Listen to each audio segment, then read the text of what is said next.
insya Allah kita bahas, kita mesti melaksanakan janji pada diri sendiri. Kalau kita melaksanakan janji pada diri sendiri, tentu janji yang baik, maka insya Allah kepribadian kita, personality kita, makin hari akan makin baik. Dan dalam Islam itu memang kita diharapkan makin hari makin baik, makin baik, makin baik. Sehingga karena kita itu makin hari makin baik, suatu saat kalau kita dipanggil oleh Allah, kita sedang dalam perjalanan menuju makin baik, makin baik. Dengan begitu maka insya Allah kita akan memperoleh husnul khotimah. Ya. Jadi pada pertemuan yang lalu kita sudah membahas bahwa kalau kita ingin menikmati kebahagiaan hidup, baik kebahagiaan hidup di dunia maupun di akhirat, kita mesti merumuskan dengan benar kebahagiaan seperti apa yang kita cari. Kebahagiaan yang kita cari bukan kebahagiaan semu. Ya, misalnya kebahagiaan berupa kesenangan memiliki harta yang banyak, tapi diliputi ketakutan karena khawatir dikejar-kejar penegak hukum. Kebahagiaan semacam ini saya katakan semu. Kalau di Al-Quran itu istilahnya yang dipakai al-ghurur, ya. Mata'ul ghurur,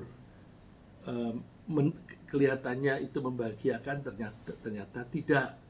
Maka itu disebutnya kebahagiaan yang menipu. Saya tadi menyebutnya semu, lebih halus daripada menipu. Nah, kebahagiaan yang kita cari adalah berupa ketentraman, yaitu keadaan di mana kita tidak perlu merasa takut akan adanya ancaman dan tidak perlu merasa sedih, khawatir akan kehilangan sesuatu akan hilang. Untuk memperoleh kebahagiaan semacam itu, tujuan yang paling baik adalah keridhaan Allah. Allah ridha kepada kita.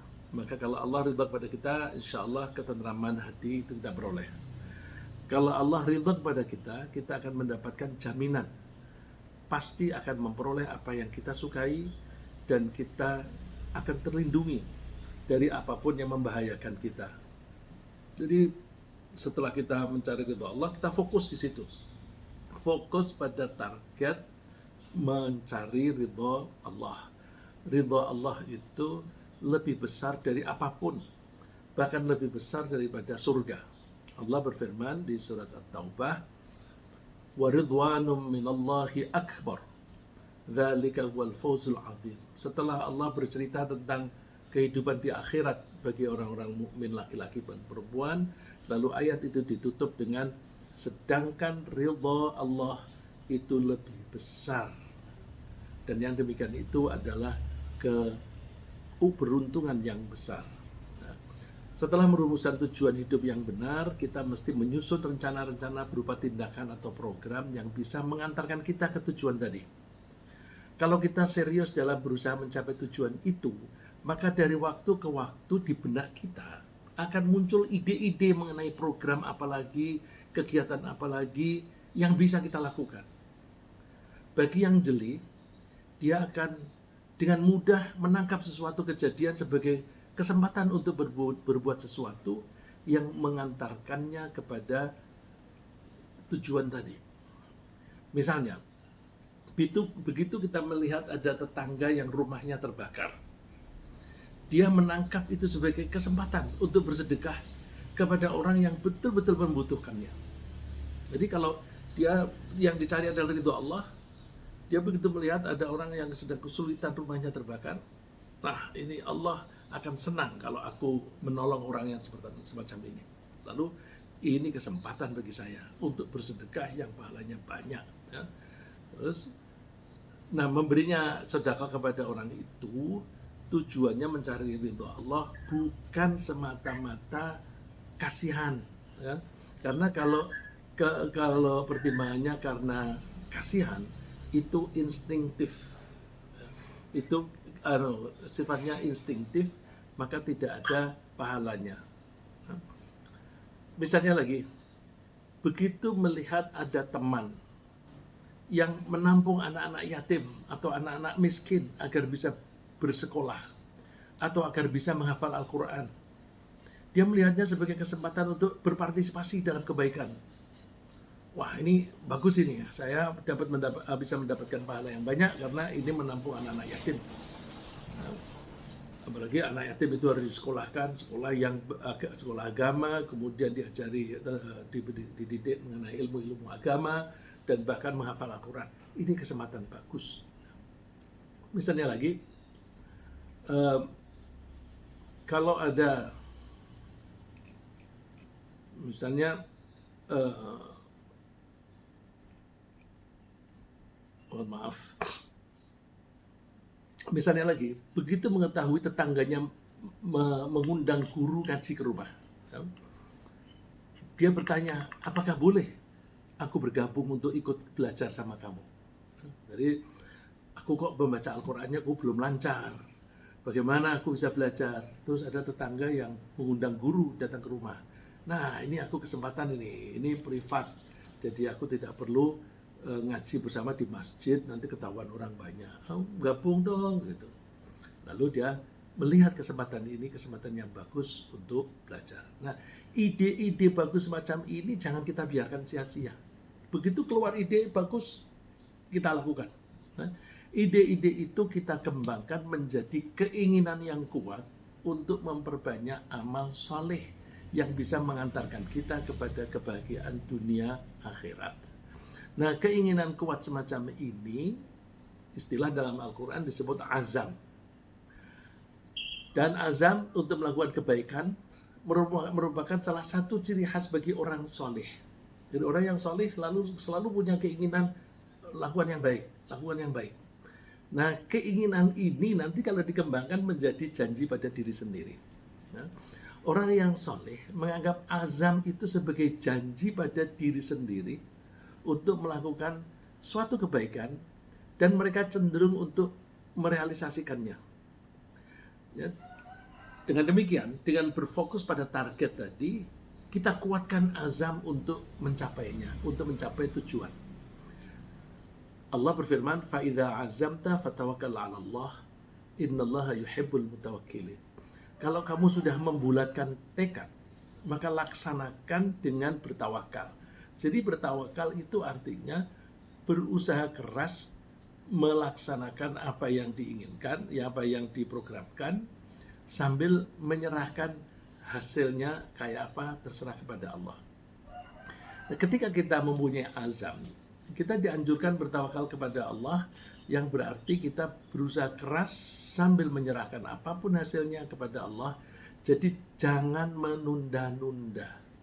Begitu kita memiliki azam untuk melakukan suatu kebaikan, kita usahakan untuk melaksanakannya sambil berserah diri kepada Allah.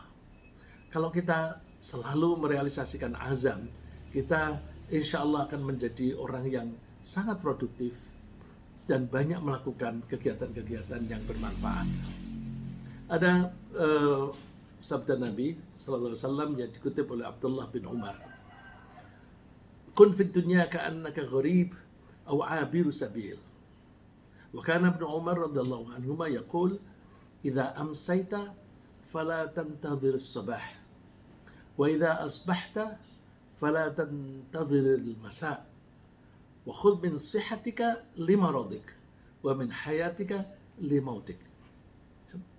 Rasulullah SAW bersabda, terutama kepada Abdullah bin Umar, hiduplah engkau di dunia ini seakan-akan kamu sebagai orang asing, orang yang tidak menempati tempat itu sebagai tempat permanen. Kita hidup di dunia ini hanya sementara, maka kita tidak menganggap dunia ini sebagai tempat permanen, karena tempat kita yang asli adalah di surga.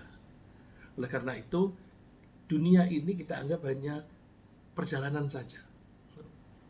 Terus dengan demikian kita itu di dunia ini sebenarnya sedang mengembara melakukan perjalanan jauh menuju ke surga. Bukankah tempat mudik kita adalah surga, karena dulu kakek dan nenek kita tempatnya di surga. Ya. Lalu Abdullah bin Umar mengatakan, jika engkau berada di pagi hari, jangan tunggu sampai petang hari. Jika engkau sedang berada di petang hari, jangan tunggu sampai pagi hari. Manfaatkanlah waktu sehatmu sebelum datang sakitmu, dan manfaatkanlah waktu hidupmu sebelum datang matimu. Jadi orang yang soleh itu selalu melihat ini opportunity, kesempatan ini, mumpung aku masih hidup, mumpung aku sehat, mumpung aku punya duit, mumpung aku masih punya tenaga, sebelum semuanya itu hilang. Sebaliknya kita jangan biarkan azam tetap menjadi bahan lamunan saja. Kalau demikian, hanya dibiarkan jadi lamunan tapi tidak direalisasi, maka orang semacam itu menjadi tukang melamun atau tukang mimpi. Disebut dreamer. Alah, dia hanya mimpi-mimpi doang, tapi nggak pernah dilaksanakan. Nah, orang semacam ini banyak. Angan-angannya bagus, tapi tidak pernah dilaksanakan. Ya. Orang semacam ini seringkali terbuai oleh angan-angannya sendiri dan merasa bahwa dirinya sebagai orang yang ada di dalam pikirannya tadi. Padahal tidak nyata, hanya di pikirannya aja. Dan kalau ada orang yang berbicara tentang kebaikan seperti yang ada di dalam angan-angannya, dia mengaku bahwa itu dirinya. Untuk gua banget tuh. Waktu gua banget. Padahal apaan? Dia orangnya malas begitu, tapi bilangnya gua banget. Karena dia menganggap bahwa apa yang ada di angan-angan itu adalah realita. Ada ayat di ayat Al-Quran disebutkan, Rubama yawaddul ladzina kafaru law kanu muslimin. Darhum ya'kulu wa tamatta'u wa yulhihimul amalu fasawfa ya'lamun. Banyak orang kafir yang sebenarnya kepingin menjadi orang Islam. Enak jadi orang Islam. Karena orang Islam itu hidupnya teratur. Orang Islam itu kan mengikuti aturan. Aturannya kan yang dibuat oleh Allah. Maka orang Islam itu biasanya disiplin. Dan orang Islam itu melakukan apapun biasanya pakai tujuan. Belum tentu orang-orang itu memasang tujuan di dalam melakukan sesuatu. Nah, orang kafir itu hanya melamun-lamun saja. Darhum, biarkan aja mereka makan-makan dan bersenang-senang sampai angan-angan mereka itu membuat mereka lalai. Jadi mereka terbuai oleh pikirannya, fasawfa ya'lamun, maka mereka akan mengetahui nanti akibatnya. Oleh karena itu, begitu ada kesempatan kita mesti memanfaatkannya dengan sebaik mungkin sebelum kesempatan itu hilang. Setiap kesempatan manfaatkan.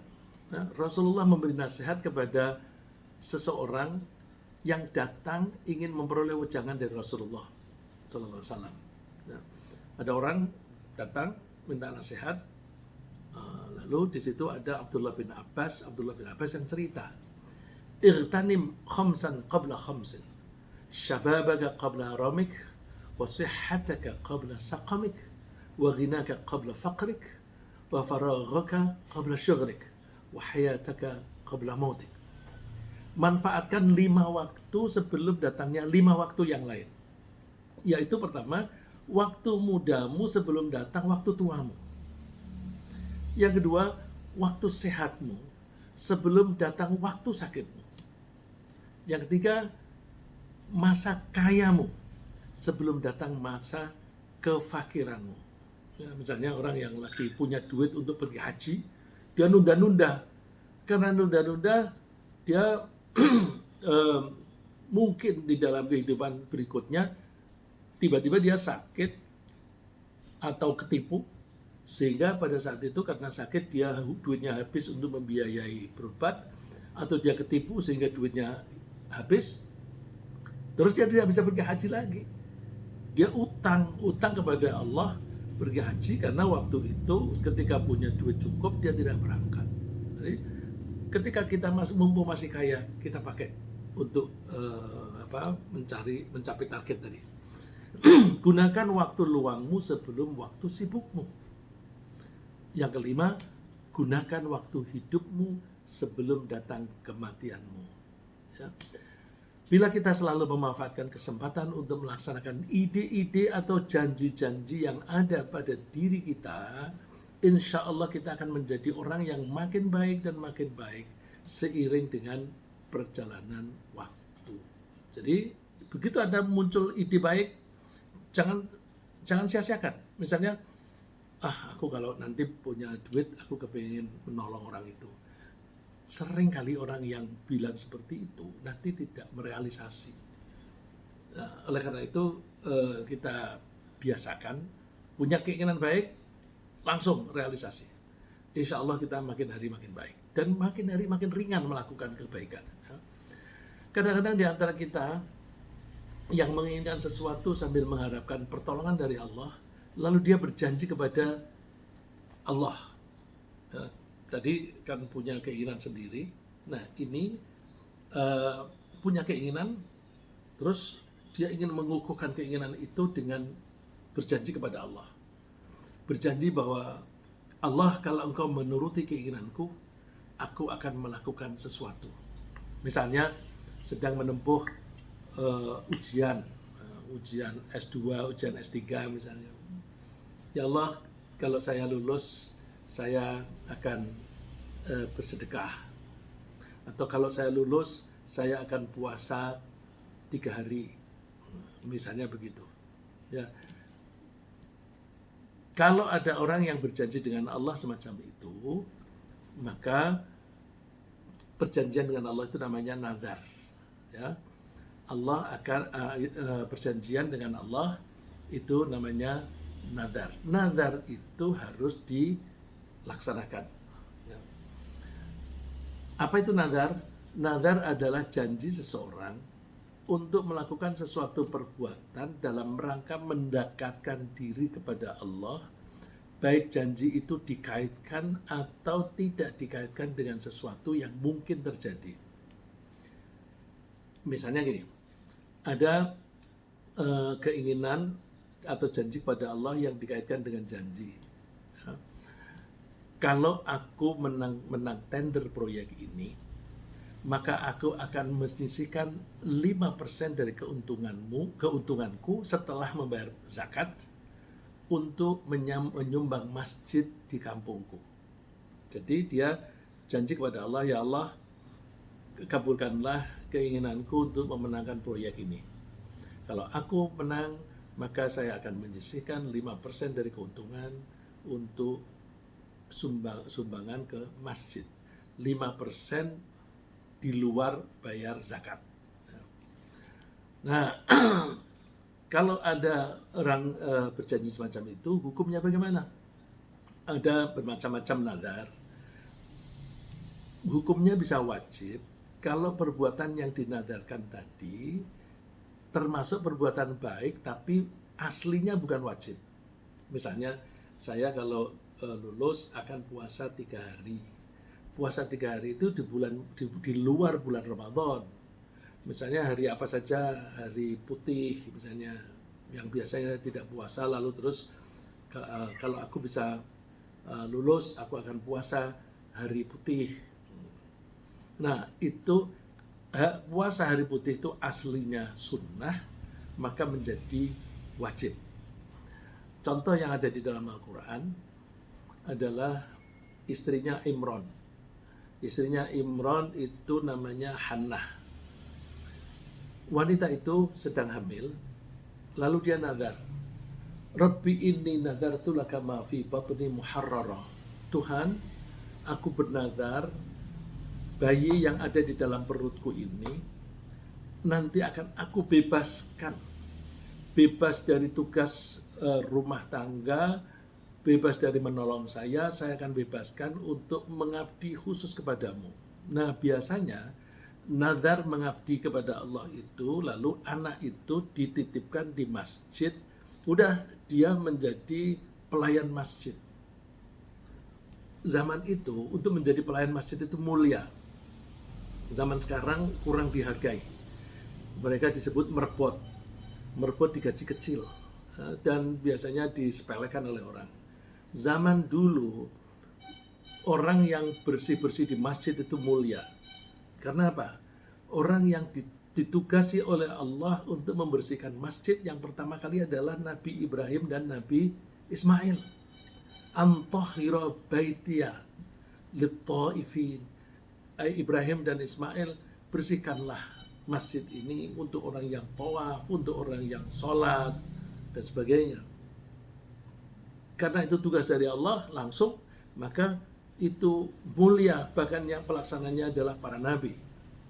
Tapi sekarang kurang mulia. Nah, pada zaman Hannah, istrinya Imron ini, masih tinggi posisi orang yang menjadi pelayan masjid. Terus ternyata ketika anaknya lahir, Tuhan, ternyata anak yang aku kandung ini perempuan. Aku sudah terlanjur nazar. Apakah aku harus melaksanakannya? Biasanya kan laki-laki. Dijawab Allah, Allah tahu kalau itu perempuan. Tapi nazar ya nazar, harus dilaksanakan. Maka anaknya yang diberi nama Maryam itu terus ditaruh di masjid. Kebetulan salah satu dari pengurus masjid itu pamannya sendiri yang tidak batal, yaitu Nabi Zakaria. Ya, itu contoh bahwa orang kalau punya nazar, punya janji pada diri sendiri tapi terus dinyatakan kepada Allah, maka kalau itu hukum aslinya sunnah, tidak wajib, maka itu harus dilaksanakan. Bagaimana kalau nazarnya itu yang haram? Kalau nazarnya yang haram, ya nggak boleh. Misalnya, aku kalau bisa menang tender, aku akan jitak dia. Nggak boleh, itu zalim. Itu zalim. Kalau aku jadi penguasa, aku akan penjarakan dia. Penjarakan yang tanpa salah. Wah, itu zalim misalnya. Ya, jadi tidak boleh nazar untuk melaksanakan sesuatu yang haram. Yang haram kalau dinadarkan hukumnya tetap haram. Ya. Ibu Aisyah mengutip Nabi Muhammad SAW bersabda, "Man nadhara ayyuti Allah fal yuti'hu. Wa man nadhara ayya'si Allah fala ya'sih." Siapa yang nazar untuk melaksanakan taat kepada Allah, maka laksanakanlah taat itu. Dan siapa yang bernazar untuk melanggar ketentuan Allah, jangan melanggar ketentuan Allah, artinya jangan laksanakan. Ya. Bagaimana kalau nazar itu tidak dikaitkan dengan ridho Allah? Kalau tidak ada kaitannya dengan ridho Allah, tidak perlu dilaksanakan. Jadi yang namanya nazar itu, kalau yang dijanjikan itu sesuatu yang diridhoi oleh Allah. Ya. Rasulullah SAW pernah suatu saat melihat ada seorang. Itu ke mute ya, Ustaz. Oh ya, terima kasih. Nazar terhadap sesuatu yang tidak dalam rangka mencari ridho Allah itu juga tidak boleh dilaksanakan. Apalagi kalau itu menyakiti diri sendiri. Suatu saat Rasulullah melihat ada seorang badui berdiri di bawah terik matahari, sedang Rasulullah sedang khutbah. Jadi ngapain itu orang berdiri di situ? Lalu dia bertanya, "Masya'nuk? Ngapain kamu lagi di situ?" Terus dia menjawab, "Nadartu ya Rasulullah Allah azala fi syamsi hatta tafrugha." Saya telah nazar kepada Allah, aku tidak akan bergeser dari matahari sebelum engkau selesai berkhutbah. Jadi dia sambil mendengarkan Rasulullah sambil berpanas-panasan. Terus Rasulullah jawab, "Laisa hadza nadran." Oh, itu bukan nazar. Innaman nadru ma butughiya bihi wajhullah. Yang namanya nazar itu kalau tujuannya untuk mencari ridho Allah. Kalau kamu berpanas-panasan begitu, itu tidak mencari ridho Allah. Masuk gitu. Lalu bagaimana kalau nazar itu berupa perbuatan yang sifatnya mubah? Mubah itu yang kalau dilaksanakan tidak dosa dan tidak berdosa. Contohnya makan, ya, makan atau tidur. Misalnya ya, ada seorang menyatakan, "Aku bernazar nanti malam aku akan tidur di rumahku sendiri." Atau aku bernazar akan makan siang di rumah makan masakan Padang. Wah, itu bukan nazar. Karena perbuatan itu tidak dalam rangka mencari ridho Allah. Kalau itu hukumnya mubah ya udah tetap aja mubah. Jadi Kalau nazar yang harus dilaksanakan itu yang dasarnya sunnah. Bagaimana kalau nazarnya itu wajib? Aku bernazar nanti aku akan sholat zuhur tepat waktu. Oh, bukan nazar. Gak usah nazar aja, memang kita diwajibkan sholat tepat waktu. Jadi kalau wajib itu bukan nazar, tapi memang kewajiban biasa. Cuma nyatanya Rasulullah itu melarang orang nazar. Jadi ada pujian bagi orang yang melaksanakan nadarnya. Seperti di surat Al-Insan itu ada ayat yang menyebutkan bahwa orang baik itu akan masuk surga. Kelakuan mereka antara lain adalah melaksanakan nazar mereka. Itu kan bagus. Bagus artinya kalau orang sudah terlanjur nazar, maka dia wajib melaksanakannya. Tetapi Rasulullah melarang kamu jangan suka nazar. Rasulullah mengatakan begini, la tanziru fa innan nadra la yughni minal qadari syai'a wa innama yustakhraju bihi minal bakhil. Ini yang banyak itu orang mengaitkan dengan keberuntungan.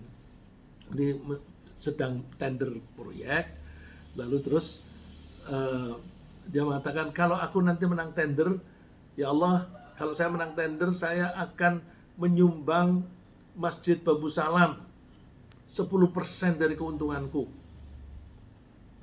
Nazar itu, kalau sudah nazar begitu harus dilaksanakan. Tetapi nazar itu baik nggak? Enggak. Menurut Rasulullah, nazarnya itu tidak berpengaruh terhadap takdirnya Allah. Itu tadi kan seolah-olah dia itu ingin mempengaruhi, dan banyak orang yang menasihati, kalau kamu kepengen sukses, kepengen dituruti oleh Allah, nazar aja. Jadi kamu nazar kalau kamu lolos proyek ini, maka kamu melakukan apa begitu. Itu sering saya dengar ada orang menasihati begitu. Tapi itu dilarang oleh Rasulullah, bahwa nazar itu tidak akan mengubah takdir. Kenapa sih dilarang? Karena nazar itu biasanya diucapkan oleh orang yang pelit. Itu artinya kalau dia tidak memenangkan proyek, dia tidak akan bersedekah. Kalau tadi puasa, dia kalau tidak misalnya lulus ujian, dia nggak puasa sunnah.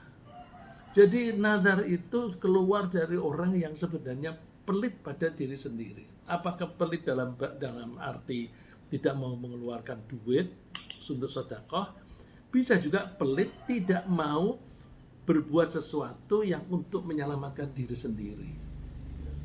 Kenapa tidak mau menyelamatkan diri sendiri? Sayang duitnya, gitu. Nah, itu pelit. Nah, kalau ada orang punya nadar, tapi lalu kemudian dia tidak melaksanakannya, hukumnya gimana?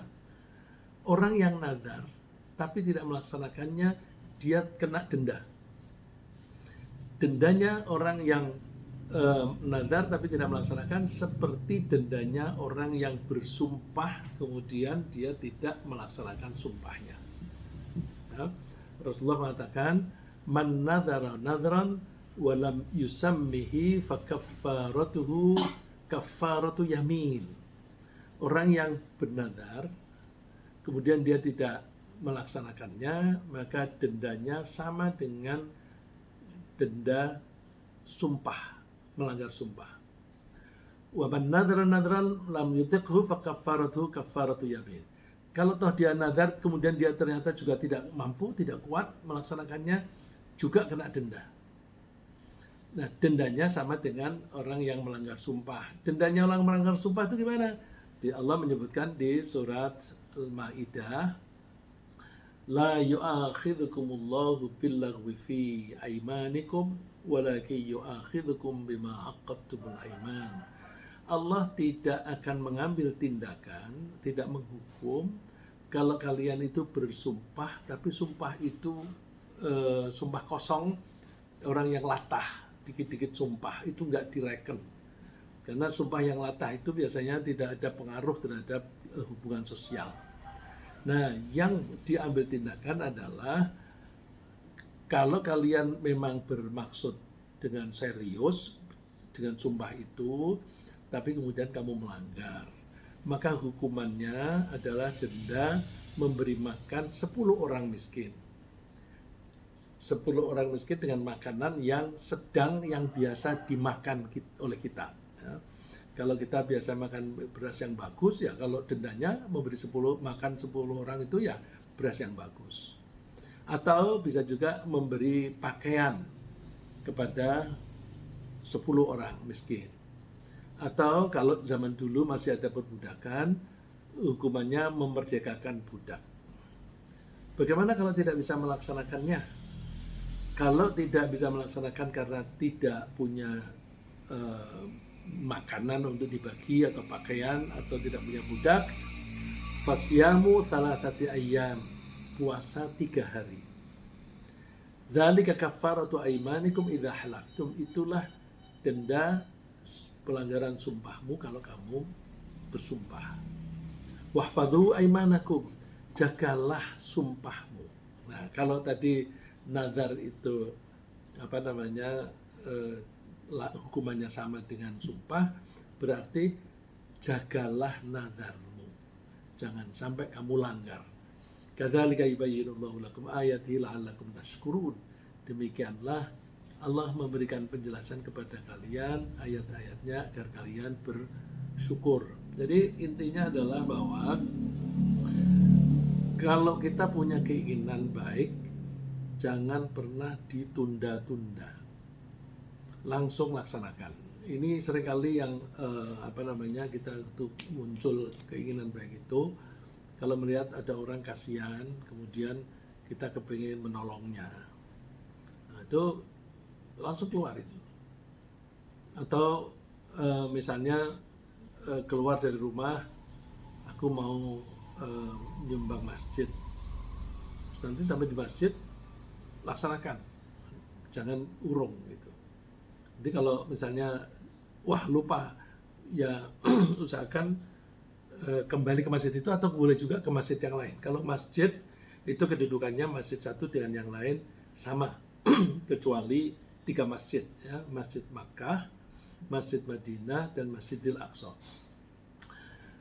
Ringkasnya begini, bahwa kita mesti memfokuskan perhatian kita pada target hidup, yaitu ridho Allah. Udah, itu kita pasang sebagai tujuan akhir. Terus untuk mencapai itu seringkali muncul ide-ide untuk berbuat baik yang mendapatkan ridho Allah. Nah, begitu dapat ide, kuatkan keinginan itu, kuatkan azam untuk mencapai target tadi. Terus jangan menunda-nunda ketika muncul keinginan yang baik tadi.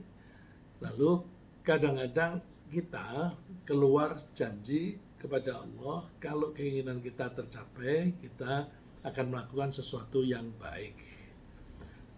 Keinginan semacam itu namanya nazar, maka nazar itu wajib dilaksanakan. Cuma sebaiknya nggak usah nazar tetapi langsung dilaksanakan, ya. Yang jelek itu nazar tapi tidak dilaksanakan.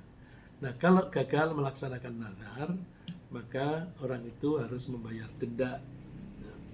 Saya kira sementara begitu, ini kita punya waktu agak banyak.